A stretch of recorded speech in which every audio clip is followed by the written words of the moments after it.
नमस्कार दोस्तों, मैं विनय दुबे मुंबई से। आज मैं किसी मुद्दे पर बात नहीं करने जा रहा हूं। आज मैं किसी विषय का विश्लेषण नहीं करने जा रहा हूं। आज मैं अपने दिल की बात आपसे करना चाहता हूं। मैं हमेशा से ये चाहता था कि आप सवाल करना सीखिए। मैं उस दौर में खड़ा रहा जब पूरा देश एक तरफ नफरत की आंधी में बढ़ रहा था, तबाही मचा रहा था। अगर कोई बंदा ट्वीट भी कर देता था तो उसे जेल हो जाती थी। उस दौर में भी मैं डंके की चोट पर लड़ा, सरकारों से सवाल पूछे, आपके मुद्दों को उनके सामने रखा और कोशिश किया कि उसके लिए आपको न्याय मिल सके। जहां मुझे लगा गलत हुआ, उस देश के कोने में मैं गया और वहां पर जाकर लात मारी, सरकारों के छाती पे चढ़कर सवाल पूछे। मैं ये चाहता था कि मेरे जैसे बहुत सारे लोग इस देश के अंदर ऐसे पैदा हो जो निडरता के साथ सरकारों से सवाल पूछे। क्या मेरा परिवार नहीं है, मेरे माँ बाप नहीं है, मेरी पत्नी नहीं है या मेरे बच्चे नहीं हैं? क्या मुझे डर नहीं लगता? फिर भी मैं खड़ा रहा क्योंकि मैं नहीं चाहता था कि आने वाले भविष्य में जो चीजें नफरत की हवा मैं झेल रहा हूं, मेरा देश झेल रहा है, मेरे बच्चों को वो मिले।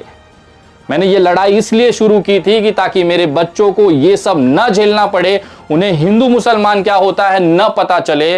अगर इस नफरत की आंधी को आज नहीं रोका गया तो हमारे बच्चों का भविष्य खराब होगा। मैं वो एक सेल्फिश पिता था जो अपनी लड़ाई अपने बच्चों के भविष्य के लिए लड़ता रहा। क्या आपके अंदर उतनी हिम्मत नहीं है कि आप सरकार से सवाल पूछ सको? सरकार छोड़ दो यार, जिसके लिए आप काम करते हो कम से कम अपने मालिक से तो सवाल पूछो। कल देश के अंदर दो बड़ी घटनाएं होती हैं। समाजवादी पार्टी के उत्तर प्रदेश के सबसे बड़े नेता एक आजम खान नाम का एक बड़ा सा आधार स्तंभ समाजवादी पार्टी को पैदा कर इस मुकाम पे पहुंचाया कि वो मुलायम सिंह यादव के साथ कंधे से कंधा मिलाकर सत्ता हासिल कर सके। आजम खान ने उत्तर प्रदेश के तमाम मुसलमानों का वो रहनुमा बने, वो चेहरा बने, जिसकी वजह से आज समाजवादी पार्टी में मुसलमानों का अस्तित्व है। लेकिन जब यही आजम खान के ऊपर तकलीफें आती हैं तो अखिलेश यादव या तमाम समाजवादी पार्टी के नेता चुप क्यों हो जाते हैं? चलिए, मैं समझता हूं कि सबके करोड़ों अरबों रुपए के हिसाब हैं, जिसकी नस भारतीय जनता पार्टी के पास है, वो खुद से नहीं बोलेंगे। लेकिन आप तो उन्हें वोट देते हैं ना।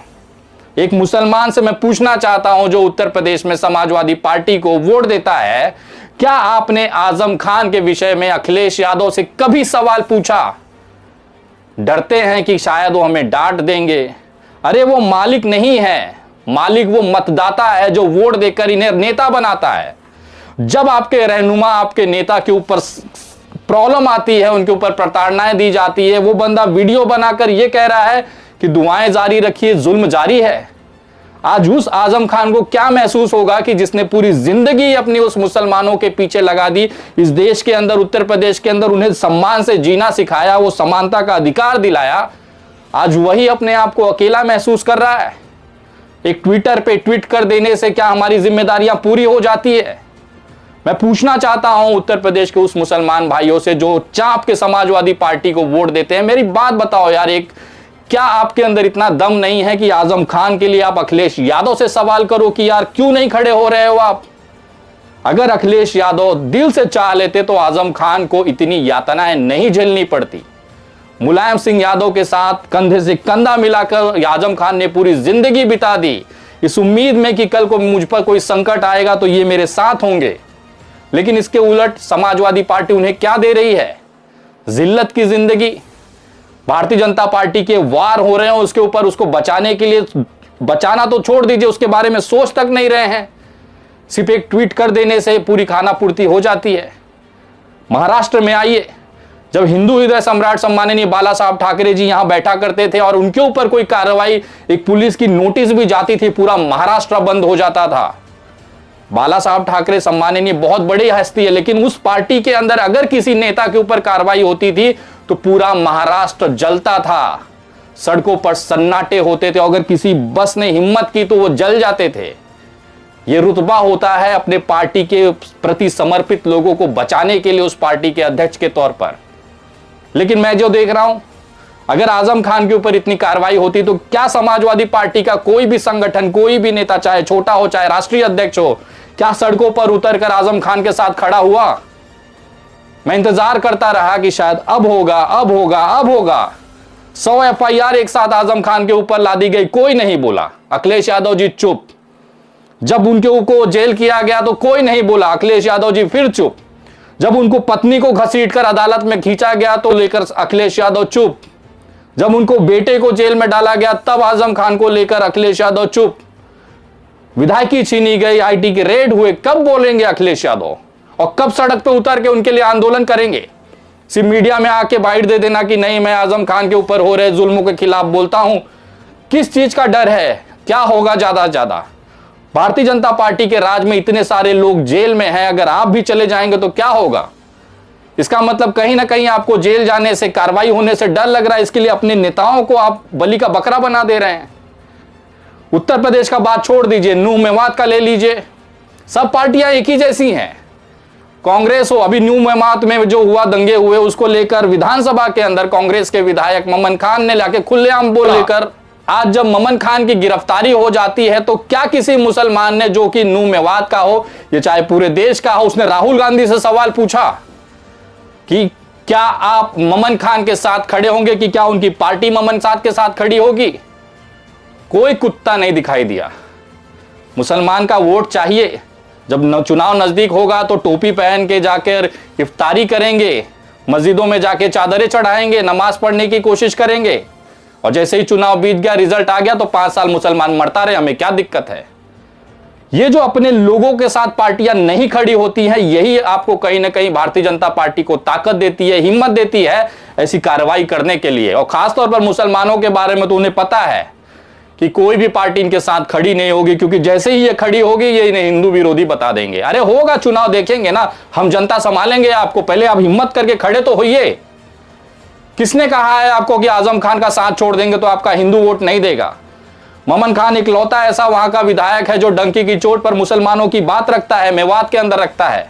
लेकिन जब इस ममन खान के ऊपर प्रॉब्लम आती है, दिक्कत आती है, उस पर कार्रवाइयां होती है, तानाशाही की जाती है, तो यही कांग्रेस पार्टी चुप हो जाती है। आखिर वो कांग्रेस पार्टी को वोट देने वाले मेवात के तमाम लोगों से पूछना चाहता हूं, किस चीज का डर है यार? मैं जानता हूं कि आप फिर मुझसे पूछेंगे कि विनय भाई अगर कांग्रेस को वोट नहीं दे, समाजवादी को वोट नहीं दे तो किसको वोट दे? अरे मैं खुद नोटा को वोट देता हूं, मुझे सब साले चोर दिखते हैं। मैं आपको क्या बताऊं कि किसको वोट देना है? मैं जाता हूं मतदान केंद्र में और नोटा दबा के आता हूं, हर साल दबाता हूं, इस गुस्से में दबाता हूं कि साला सबके सब चोर है, किसी को वोट देने लायक नहीं है। जीतने के बाद सब आके चोरी करेंगे, लेकिन सवाल पूछता हूं, डरता नहीं हूं। नोटा दबाने के बाद भी सवाल डंके की चोट पे पूछता हूं, मेरे बारे में नहीं है, किसी के भी बारे में होगा, जहां गलत होता है वहां लात मारता हूं, डरता नहीं हूं। जब इतना सब होके 50 से ऊपर केसेस चल रहे हैं, हर जगह तारीखों पे जाना पड़ता है, पुलिस एफआईआर होती है, गिरफ्तारी होती है, जेल जाता हूं बाहर, आपको तो पता भी नहीं चलता है। ये सारी पिछले 4 साल से झेलने के बाद भी मेरी हिम्मत नहीं टूट रही है।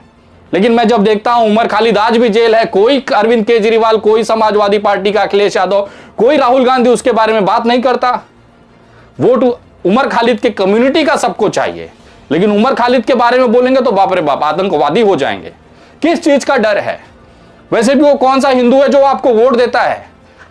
आज अगर आप इंडिया अलायंस की बात करें, जहां पर समाजवादी पार्टी, अखिलेश यादव, उसके बाद राहुल गांधी और अरविंद केजरीवाल सब बैठते हैं, उसका सबसे बड़ा वोटर मुसलमान ही है। लेकिन जब मुसलमान के ऊपर बुलडोजर चलाया जाएगा, उसकी बेटियों के हिजाब सड़कों पर खींच लिए जाते हैं, तो कोई भोसड़ी वाला आवाज नहीं उठाता, किसी के मुंह से चू नहीं निकलती। और यही जब वोट लेना होता है तो गली गली जाके वो टोपी पहन लेंगे, वो वोट लेंगे और नमाज पढ़ने लगेंगे, चादर भिजवाने लग जाएंगे।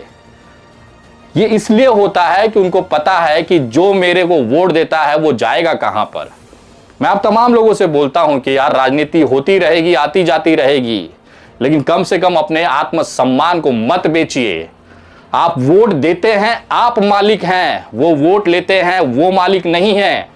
सवाल पूछिए, जब भी आपके ऊपर अत्याचार हो तो पूछिए राष्ट्रीय अध्यक्ष से कि क्यों चुप बैठे हैं, सड़कों पे उतरिए। आंदोलन करने का अधिकार हमें हमारा संविधान देता है।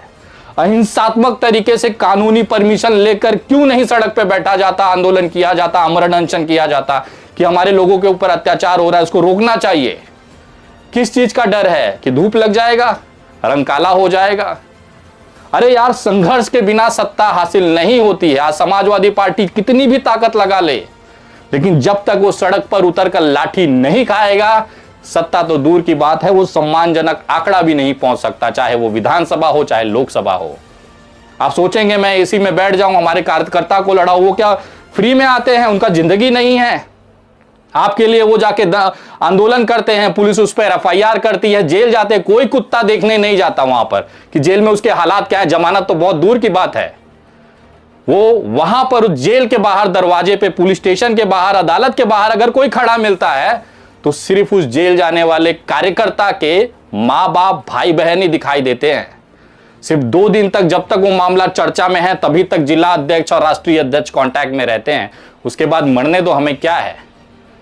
ये बैठेंगे आराम से अपने कार्यालयों में, एसी में बैठ के बड़ी बड़ी सभाएं करेंगे, और मरे कार्यकर्ता वोट देने आप जाएंगे और आप पे लाठी चले तो आप पूछ भी नहीं सकते कि भैया बचाओगे कि अपना वहां पे मशरूम रोटी ही खाओगे। बचपन में मैंने एक कहावत मेरे बुजुर्गों से सुनी थी कि कम से कम वो दुश्मन ज्यादा सम्मानजनक है जो सामने से कहे कि दुश्मन है।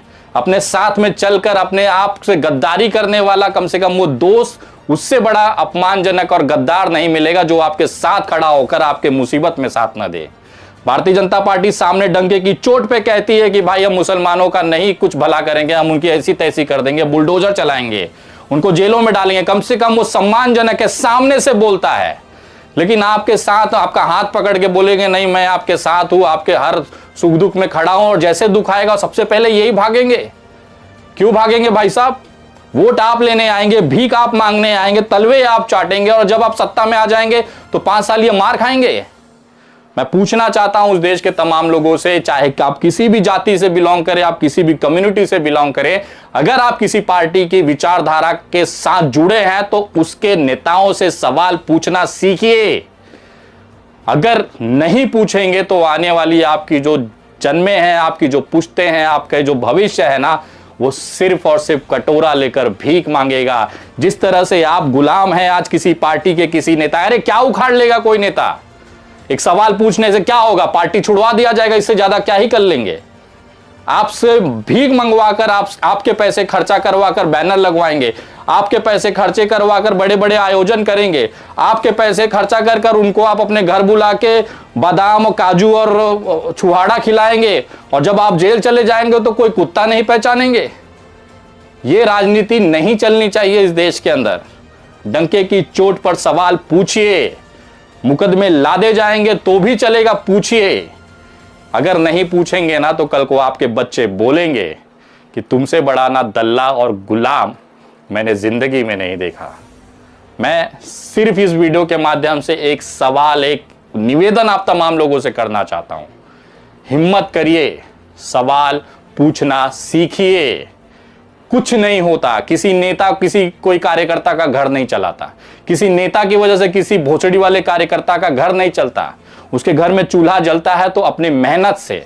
कोई नेता भोसड़ी वाला 1 रुपया नहीं रखता हाथ में, ना जमानत कराता है ना कुछ। सिर्फ भौकाल, टीवी पे आके सिर्फ ड्रामाबाजी और एक स्टेटमेंट देकर अपनी जिम्मेदारियों से मुक्त।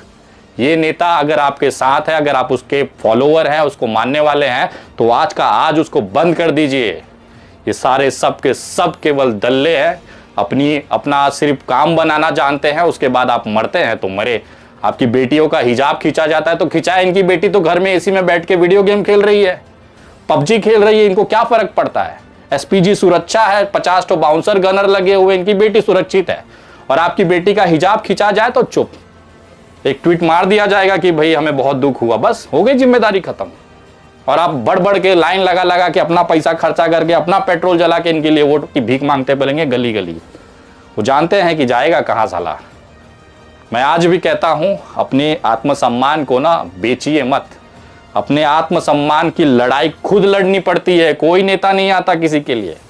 आज की डेट में एक अंग्रेजी फ्रेज है, एक अंग्रेजी कहावत है, नथिंग इज फ्री। अगर कोई आपको सहानुभूति का हाथ दे रहा है ना तो उसके पीछे उसका कुछ ना कुछ मतलब है। समझिए, उठिए, लड़िए, आवाज उठाना सीखिए, सवाल पूछना सीखिए। मरना सबको है यार, और कितना पैसा दल्लेबाजी कर लीजिए, कौन ले जाएगा? क्या आप धीरू भाई अंबानी से ज्यादा पैसा कमा लेंगे ये तलवा चाट के और अड़ुआ सहला के? वो बंदा भारत का सबसे अमीर इंसान था, लेकिन जब मरा तो कफन भी अपने पैसे का नहीं ले जा पाया। किसी ने लाकर कफन उड़ाया, तब जाके उसका अंतिम संस्कार हुआ। देश का सबसे लाखों अरबोपति आदमी, जब वो अपने साथ एक रुपल्ली नहीं ले जा सका तो तुम कौन से साले भ्रम में जी रहे हो बे। जियो, अपने लिए जियो, अपने आत्मसम्मान के लिए, अपने बच्चों के भविष्य के लिए जियो। और उसको करने के लिए केवल एक चीज करनी पड़ेगी आपको, हिम्मत, सवाल पूछने की। वीडियो ज्यादा से ज्यादा लोगों तक शेयर करें। अगर आपके अंदर गैरत बची होगी, थोड़ा सा भी आत्मसम्मान बचा होगा, तो बैठकर सोचिएगा कि दल्लेबाजी और अड़ुए सहलाने से लाख गुना अच्छा है बागी बनकर सवाल पूछिए, क्योंकि आपके अंदर का इंसान आज भी जिंदा होना चाहिए। अगली वीडियो बहुत जल्द, तब तक जय हिंद, जय महाराष्ट्र।